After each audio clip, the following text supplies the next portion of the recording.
જય દ્વારકાધીશ વાલા ખેડૂત મિત્રો, તો આજના અમારા નવા વિડીયોમાં તમારું સ્વાગત છે. ને આજે ફાઇનલી આપણે આવી ગયા છીએ ખેતરમાં. તો હું તમને બતાવવાનો છું આજે એરંડા, અને આજે આપણે વાત કરીશું એરંડાની ખેતી વિશે.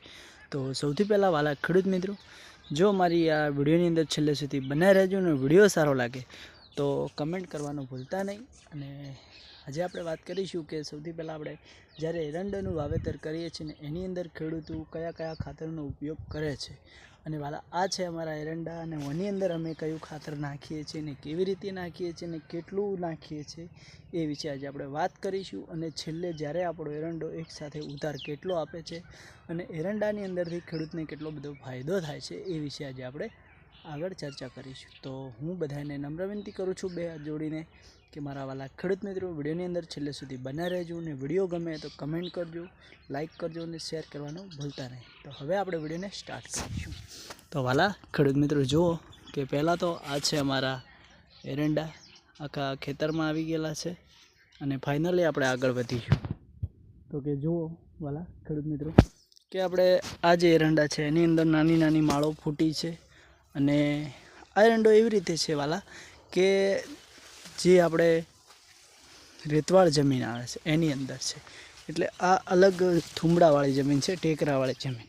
એની અંદર આપણે અલગ અલગ એરંડાઓનું બિયારણ હોય છે. આપણે કાળેતર જમીન હોય છે તો એની અંદર પણ અલગ છે. જુઓ એની માળ સરસ બંધાઈ છે, થઈ ગયા છે એરંડા તૈયાર. તો વાલા ખેડૂત મિત્રો, એની અંદર આપણે જે પહેલાં તો ખેડૂતો કઈ રીતે ખેતી કરે છે એ તમને હું કહીશ. તો વાલા તમને કદાચ ખબર હશે કે જે કોટાસ પાવડર આવે છે 1 નંબર, એ આપણે આખા ખેતરની અંદર પૂંખી દીધેલો છે એવું કહેવા માગે છે અમારા ખેડૂત ભાઈઓ. અને એની અંદર ફાઇનલી અમને પછી જે મહાધનનું ડીએપી ખાતર જે આવે છે એ આપણે કે એરંડાની અંદર આપવામાં આવે છે જમીનની અંદર. અને એનાથી એવું કહેવામાં આવે છે કે એરંડો કલરમાં પણ રહે છે, વજનમાં પણ રહે છે, અને એરંડો ઉતારમાં પણ ખેડૂતોને ફાયદો રહે છે અને સારો વિકાસ કરે છે. તો વાલા ખેડૂત મિત્રો, હવે આપણે આગળ વધીને જાણીશું કે તો કદાચ આપણે આ બધું ખાતર વાપરતા અને ખેડૂતોને આટલો ખર્ચો કરવાથી ખેડૂતને કેટલો ઉતાર વીઘે મળતો હશે અને કેટલી ફાયદો પણ થતો હોય છે.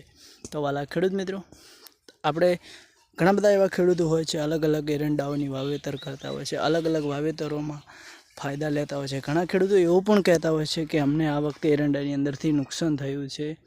તો જ્યારે કે આજના વિડીયોમાં તમને અમારા એરંડા જોવા મળે છે, બરાબર.